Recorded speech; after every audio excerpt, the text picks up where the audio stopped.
오늘은 여호수아서 강의 두 번째 시간이 되겠습니다. 우리가 여호수아서 그러면 아주 강한 용사의 이미지가 있습니다. 그래서 저는 어릴 때부터 찬송을 우리가 불렀는데 여호수아 본받아 앞으로 나가세 그러면서 아주 힘차게 불렀던 그 이미지가 떠오릅니다. 근데 막상 여호수아서를 펼쳐보면 그러한 이미지는 하나도 없습니다. 두려워하고 떨고 있고 머뭇거리고 있고 연약한 모습을 보게 됩니다. 그래서 하나님께서 약속의 땅 가나안을 향하여 가라고 명령하시면서 이렇게 말씀합니다. 강하라, 담대하라, 내가 너와 함께 함이니라 말씀을 하고 있습니다. 실질적으로 가나안 땅을 향하여서 갈 때 우리는 두 가지를 생각을 하게 되는 겁니다. 과연 7 족속을 우리가 싸워서 이겨야 하는가? 그러면 두렵죠. 감당할 수 없지요. 그런데 하나님의 약속을 붙들고 하나님이 주시는 땅, 하나님이 이루실 것을 믿고 나아가는 관점이 있다면 순종하고 나아가면 될 겁니다. 여러분은 어떠한 관점을 가지고 살아가십니까? 세상은 바라보는 관점에 따라서 세 가지로 나눈다고 이야기를 합니다. 하나는 비관주의가 있다고 합니다. 보는 대로 믿는 겁니다. 환경만 바라보고 정탐꾼들이 마치 가나안 7 족속을 바라보면서 완전히 절망에 빠진 거죠. 또 하나는 낙관주의가 있습니다. 그냥 믿는 대로 보는 겁니다. 또 하나는 비전주의가 있습니다. 비저너리가 되겠죠. 특별히 하나님의 약속을 바라보고 현실을 뛰어넘는 그러한 사람을 가리켜서 비전너리라고 이야기를 합니다. 모세 같은 경우도 마찬가지가 되겠죠. 여러분 80세에 양을 치다가 호렙산에서 떨기나무 불꽃 가운데 하나님이 부르셨을 때에 그는 분명한 하나님의 콜링 부르심을 경험합니다. 너의 선 것은 거룩한 곳이니 내 발에서 신을 벗으라. 여러분 사도 바울도 마찬가지가 되겠죠. 사도 바울도 이방 선교를 택한 나의 그릇이라 하나님 앞에 분명한 콜링을 받게 됩니다. 성 프란시스코 같은 경우도 여러분 젊었을 때 내 집이 허물어지고 있으니 내 집을 세우라.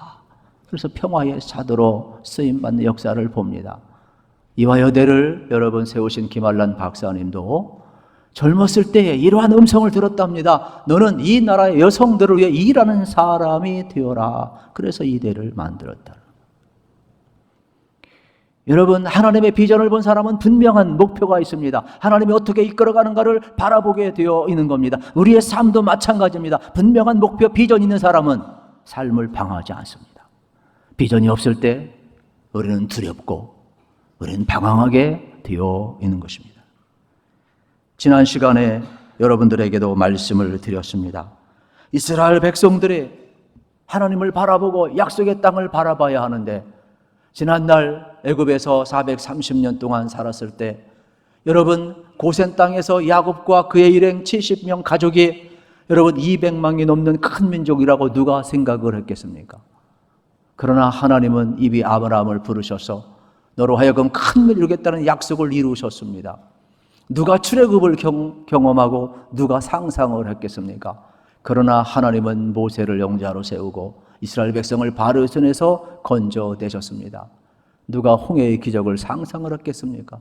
누가 만나와 배추라기, 구름기둥, 불기둥, 광야 40년의 역사를 누가 소설을 쓸 수 있고 누가 상상을 할 수 있겠습니까?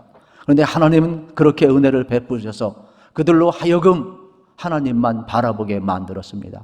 광야는 아무것도 없습니다. 농사 지을 수도 없습니다. 양식도 없습니다. 오직 하나님만 바라보는 훈련. 왜요? 애굽에서 400년 넘도록 우상만 바라보고 그들은 찌든 삶을 살았습니다. 그래서 약속의 땅 하나님의 여러분 백성들은 하나님을 바라보고 살아야 하는데 40년 광야길 속에서 어떻게 훈련합니까? 전부 내려놓고 하나님만 바라보라. 하늘의 양식 만나를 먹이고 메추라기를 먹이고 그들로 하여금 하나님만 바라보며 살게 하셨습니다. 그러면 이 정도 됐으면은 이제 가데스 바네까지 와서 이제 건너기만 하면 약속의 땅 아닙니까? 그 정탐꾼을 보낼 때에도 믿음으로 가야죠. 그런데 그렇게 못하잖아요. 결국 그런데 덜커덩 40년 여러분 이 불순종의 결과 방황을 하다가 요단강을 앞두고 모세가 덜커덕 사라져버리고 죽습니다. 그러니 여호수아와 이스라엘 백성은 얼마나 두려웠겠습니까? 이때 영적인 혼란기에 하나님은 여호수아를 여러분 세우고 있는 장면을 보게 되는 것이죠. 우리가 볼 때는 여호수아가 갑자기 등장한 것 같지만은 성경을 자세히 보게 되면은 갑자기 등장한 게 아닙니다. 끝까지 살아남은 사람이 누구예요? 여호수아 갈렙이에요. 모세와 끝까지 함께한 사람이 누구예요? 여호수아 갈렙이에요. 특별히 모세가 회막에 들어가 기도할 때 회막을 지켰던 인물이 여호수아예요. 피곤해서 장막에 들어가 쉴 때에 모세를 장막에 인도하고 끝까지 회막에 남아서 기도했던 인물이 누굽니까? 여호수아예요. 시내산에 하나님이 모세를 부르셔서 십계명을 줄 때 여러분 정상까지 올라간 인물이 누굽니까? 여호수아예요. 그리고 여호수아는 모세가 얼마나 하나님과 친밀한가를 보았어요. 그리고 하나님의 명령에 얼마나 순종하는가를 그는 보았어요. 그리고 모세가 사라진 이후에 여러분 동일하게 여호수아를 하나님이 세우고 있는 겁니다. 여호수아도 똑같이 두려웠을 겁니다. 왜요? 이스라엘 백성들처럼 정말로 모세가 없다는 것은 상상을 못했거든요. 그러니까 백성이나 여호수아 다 두려웠어요.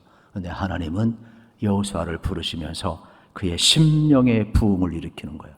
그래서 여호수아라 하여금 강하라, 담대하라, 내가 너와 함께 할 것이라 말씀하시면서 여러분 여호수아를 세우고 있습니다. 그러면서 일어나 건너가라고 이야기합니다. 하나님이 사람을 사용하실 때는 일어나라는 겁니다. 그리고 건너라는 말은 우리가 잘 아는 것처럼 장벽을 건너야 합니다. 요단강을 건너야 합니다. 여리고성 그 앞에 있는 수많은 장벽들을 건너가야 하는 겁니다. 그리고 가라는 거예요. 혼자 가라는 겁니까? 아니잖아요. 하나님이 함께 하겠다고 말씀하고 있는 겁니다. 우리 인생은 홀로 가는 것 같지만 아닙니다. 함께 가고 있다는 것을 우리가 알아야 되겠습니다. 그러면서 너의 밟는 땅을 내가 주겠다 약속을 하고 계심을 발견하게 되는 것입니다. 여러분 여호수아도 두려웠지만 어느 때 담대합니까? 하나님의 약속을 붙들고 나아갈 때, 하나님이 함께 하신다는 믿음이 있을 때, 여러분 절망에 빠진 여호수아도 동일하게 하나님의 말씀을 받았을 때 그의 심령에 담대함이 생기는 것이고 두려움이 사라지는 것이고 평안이 오는 겁니다. 여러분에게도 마찬가지예요. 하나님의 약속의 말씀이 떨어지면 두려움이 사라져요. 여러분에게도 하나님의 말씀이 깨달아지면 마음의 평강이 오는 거예요. 여러분에게도 하나님의 말씀이 떨어지면 여러분의 심령은 담대하게 될 줄로 믿습니다. 그래서 결국 우리 두려움을 몰아내는 것은 우리의 힘이 아니에요. 하나님의 말씀임을 우리는 볼 수가 있는 것입니다. 여호수아를 일으키신 하나님, 이제 이스라엘 백성을 일으키고 있습니다. 일어나 건너가라는 겁니다. 여호수아를 보고 일어나서 건너가게 하는 것처럼 이 여호수아도 이제는 명령을 받는 자에서 명령하는 자로 바뀌어가고 있음을 발견하게 되는 것입니다. 절망에 빠진 이 공동체, 여호수아를 일으켜서 다시 한번 공동체를 일으켜가고 있습니다. 작은 불꽃 하나로부터 여러분 불길이 번지는 것처럼 한 영혼을 통해 가정을 일으키고 여러분 교회 공동체를 일으키고 민족 공동체를 일으키는 모습을 우리는 볼 수가 있습니다. 그런데 오늘 10절 말씀에 보면 독특한 내용이 하나 나옵니다. 이에 여호수아가 그의 백성의 관리들에게 명령하여 이뤘다.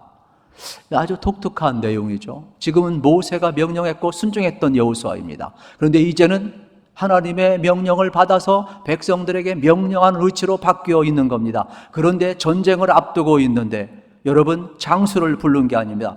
행정관리를 부르고 있습니다. 그래서 여기에 관리라는 것은 히브리어로 소테림이라는 단어를 쓰고 있는데 행정관을 의미합니다. 이것을 바꿔서 이야기하면 가나안 전쟁은 여러분 자기 힘으로 들어가는 전쟁이 아니라 행정관들에게 명령하고 있다는 것은 뭘 의미해요? 이 전쟁은 하나님께 속해 있고 이미 하나님이 약속하신 그 땅이기 때문에 들어가라는 겁니다. 서로가 어리둥절했을 겁니다. 그런데 그때 하나님이 힘으로 들어가는 방법을 위해서 세 가지를 준비하라고 합니다. 첫째 명령은 11절에 되겠습니다. 양식을 준비하라 그랬어요. 양식을 준비하라. 두 번째는 14절입니다. 르우벤, 므낫세, 여러분 갓지파, 이브낫의 반지파 함께 가서 9지파 함께 도와라. 그래서 함께 12지파가 함께 도와서 정복하라 말씀합니다. 그리고 17절, 18절에 보게 되면은 그들이 모세에게 순종한 것처럼 여호수아에게 또 순종하겠다. 여러분, 하나님께서 순종할 것을 명령하고 있는 장면을 발견하게 되는 것이지요. 우리 첫 번째 양식을 준비하라 11절 말씀에 보면 진중에 두루다니며 양식을 준비하라고 말씀을 하고 있는 겁니다. 광야는 은혜를 체험하는 장소예요. 광야는 하나님의 만나와 메추라기를 먹여 주었어요. 이제 약속의 땅은 이제 하나님이 주신 것을 믿으라는 겁니다. 그리고 너희들이 책임적 존재로서 준비해서 어떻게 하는 거예요? 가나안에 들어가라고 이야기하는 장면을 발견하게 되는 겁니다. 저는 단순히 육적인 양식만 생각하지 않았습니다. 관리들에게 여러분 양식을 준비하고 관리들에게 여러분 전진해 가라고 말했던 것을 보게 되면은 이것은 적어도 하나님의 약속을 믿고 하나님의 말씀을 붙들고 나아가라는 귀한 뜻을 더 깊이 포함을 하고 있습니다. 그래서 11절 하반절에 보면 뭐라고 이야기합니까? 땅을 차지하기 위하여 들어갈 것임이니라 말씀을 하고 있고 계속 강조법을 쓰고 있음을 발견하게 됩니다. 왜 요단을 건너가야 할까? 여러분, 이스라엘 백성이 홍해를 건너지 않으면 광야길을 나갈 수가 없지요. 뒤에 바로에 여러분 군대 앞에 몰살당할 수밖에 없죠. 요단을 건너지 아니하면 여러분 약속의 땅에 들어가서 안식을 누릴 수 없고 하나님을 예배할 수도 없지요. 그러니까 단순히 요단은 무엇을 의미하는 것일까? 요단은 광야 40년 동안 1세대들이 어떻게 했습니까? 여러분 20세 이상 전부 다 죽었는데 그 이유는 뭐예요? 불순종하고 불신앙 때문에 그랬거든요. 그러므로 이제 이 세대 약속의 땅에 들어가는 사람들, 참 안식을 얻을 사람들은 요단의 모든 불신앙과 불순종을 전부 다 수장시키고 약속의 땅에 들어가서는 하나님의 말씀에 순종하라는 겁니다. 하나님만 바라보라는 겁니다. 광야 40년 훈련했으면 이제 이 요단강을 통하여서 불순종은 내려놓고 약속의 땅에 들어가서 순종하며 하나님 앞에 안식을 누리라고 이야기하는 내용을 보게 되는 것입니다.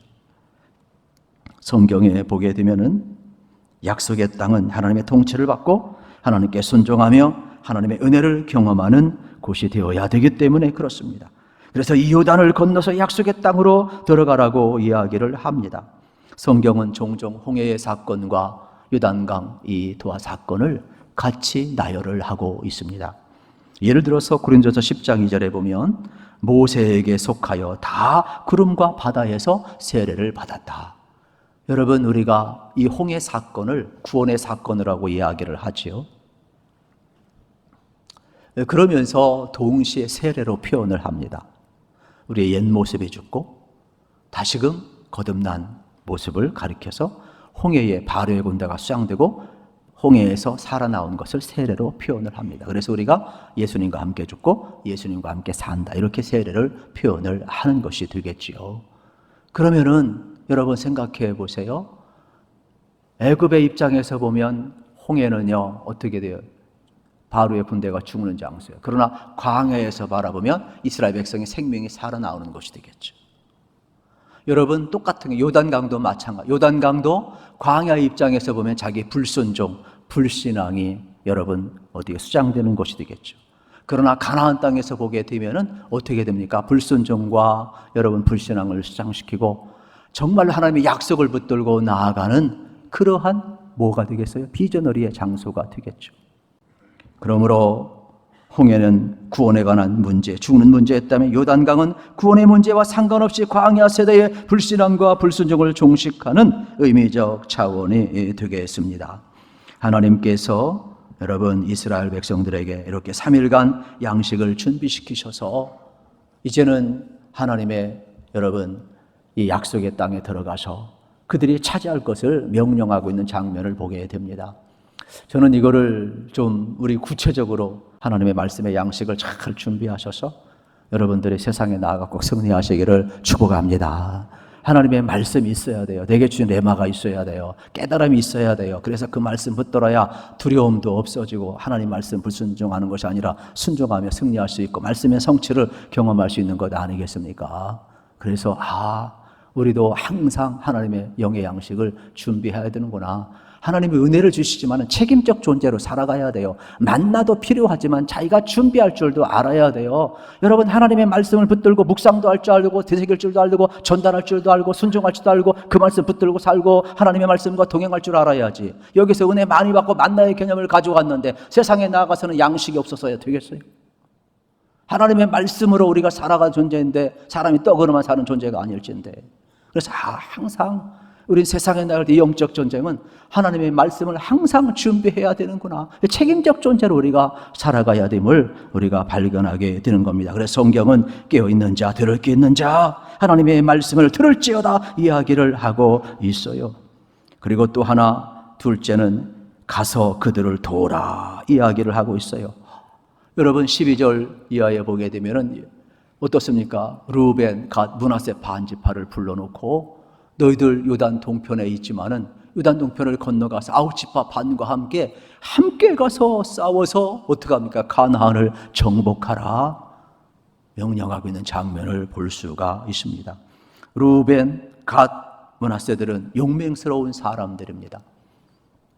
루벤은 원래 장자였는데 서모 비라와 여러분 어떻게 됩니까? 통관하면서 장자권이 여러분 상실되게 되는 것이죠. 그런데 전쟁에 능하고 싸움에 능한 자였기 때문에 전쟁에 이겼을 때 누량물을 많이 받았어요.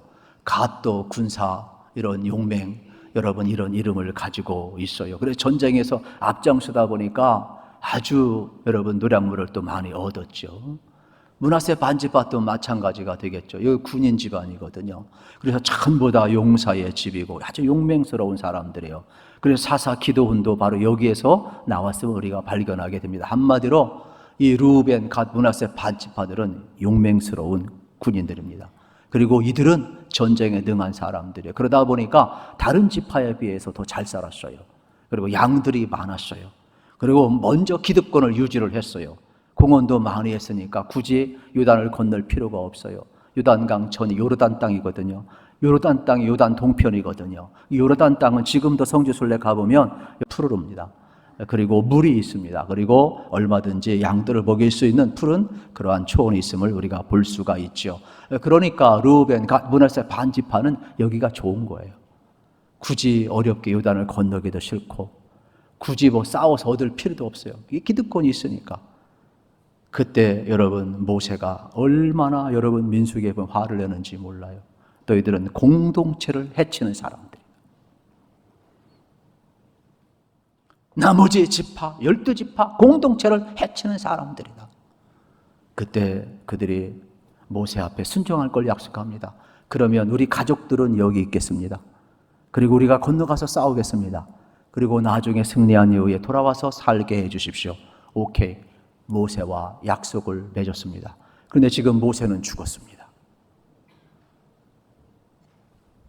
이때 머뭇거리는 겁니다. 여호수아는 하나님의 비전을 붙들고 약속의 땅에 들어가야 합니다.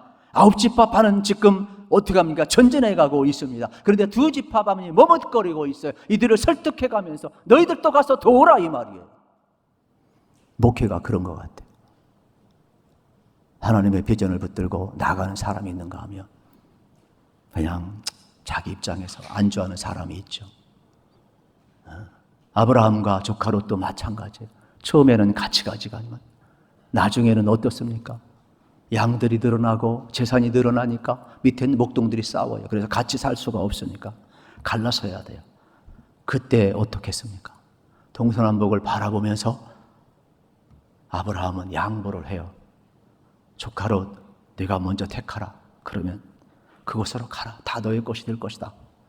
그런데 조카 롯은 어떻습니까? 소돔과 고모라 성을 보니까 너무 화려하고 좋아요. 죄악의 멸망의 도시가 보이질 않아. 육신의 눈으로 바라만 보는 거예요. 그걸로 가요. 근데 아브라함은 어떻습니까? 믿음으로 바라보고 하나님의 인도하심 속에서 나아가는 장면을 보게 되는 것이죠. 저는 여러분들의 여러분 이 땅의 육신의 눈을 뛰어넘어서 여러분 하늘의 약속을 바라볼 수 있는 비전의 사람, 비전어리가 다 될 수 있기를 축복합니다. 그래야만 오늘의 현실을 뛰어넘을 수 있고 우리는요 다시금 일어나 전진해 갈 수 있음을 발견하게 되는 것입니다. 특별히 이러한 내용이 계속해서 성경은 중심 주제로 다루고 있음을 발견을 하게 되는 것입니다. 물론 나중에 여러분 이들의 협력을 하지만은 결국 온전히 순종하지 못해서 두고두고 가나안 정복에 의해도 이 두 지파 반 때문에 아주 골머리를 많이 앓아요. 그래서 북이스라엘과 남유다가 나중에 갈려지게 되고 결국은 북이스라엘 이들은 단과 베델에 성수를 세우고 우상숭배, 혼합주의까지 빠져버려요. 그래서 우리가 내가 지금 현재 받은 복도 좋지만 이 복은 여러분 노블리스 오블리제처럼 내가 먼저 복을 받았으면, 내가 먼저 기득권을 가졌으면 남에게 베풀 줄 알아야 돼요. 헌신을 요구할 때 헌신할 줄 알아야 돼요. 자기 권리만 주장하면 미래가 없는 거예요. 결국 나중에 남북이 분열되고 망하게 됩니다, 여러분. 우리나라도 마찬가지, 우리들도 마찬가지예요. 먼저 받은 자가 여러분 어떻게 돼요? 더 헌신해야 되는 거예요. 먼저 택함 받은 사람, 먼저 복 받은 사람, 여러분 하나님이나 교회나 이웃을 향해서 이것이요 우리 삶에 있어서요 정말로 중요합니다. 그래서 먼저 가진 자, 먼저 은혜 받은 자, 먼저 복 받은 자가 이 여러분 기득권 너무 유지하려고 그러면 다 망해요. 다 망해요.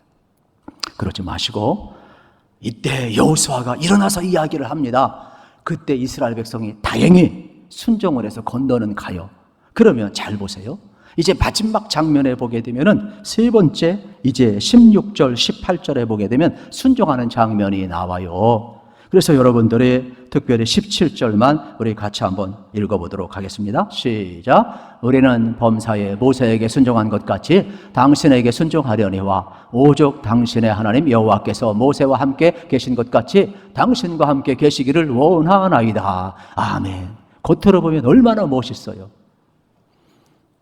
우리가 모세에게 순종한 것처럼 여호수아에게 순종하겠습니다. 만약에 여호수아의 말에 순종하지 않으면 우리는 다 죽을 것입니다.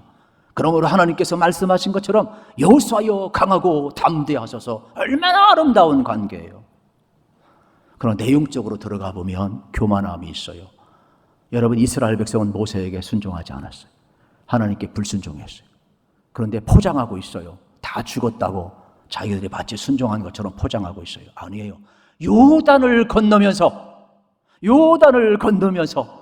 여러분 어떻게 돼요? 불신앙과 불순종을 완전히 수장시켰을 때 여러분 가나안에 들어가서 순종하고 참 안식을 누릴 수 있고 하나님만 섬길 수 있는 것을 놓쳐서는 안 되는 겁니다. 저는 여러분도 마찬가지가 되었으면 좋겠어요. 우리가 순종해야 될 이유는 하나님과의 약속이기 때문에 그렇습니다. 하나님의 말씀이기 때문에 그렇습니다. 하나님의 뜻이기 때문에 그렇습니다. 그러므로 여기에 나온 이 아름다운 순종은 정말로 이러한 불신앙을 요단강에 수장시키고 이젠 가나안에 들어가서 우상 숭배하지 말고 하나님만 예배하고 하나님의 약속이기 때문에 순종할 수 있는 그러한 은혜가 저에게도 여러분에게도 주어지기를 우리 주님의 이름으로 축복합니다. 그러므로 일어나라 요단을 건너가라는 이 하나님의 진경 명령 앞에 여러분 다시 한번 우리도 일어납시다. 그리고 모든 장벽을 뛰어넘읍시다.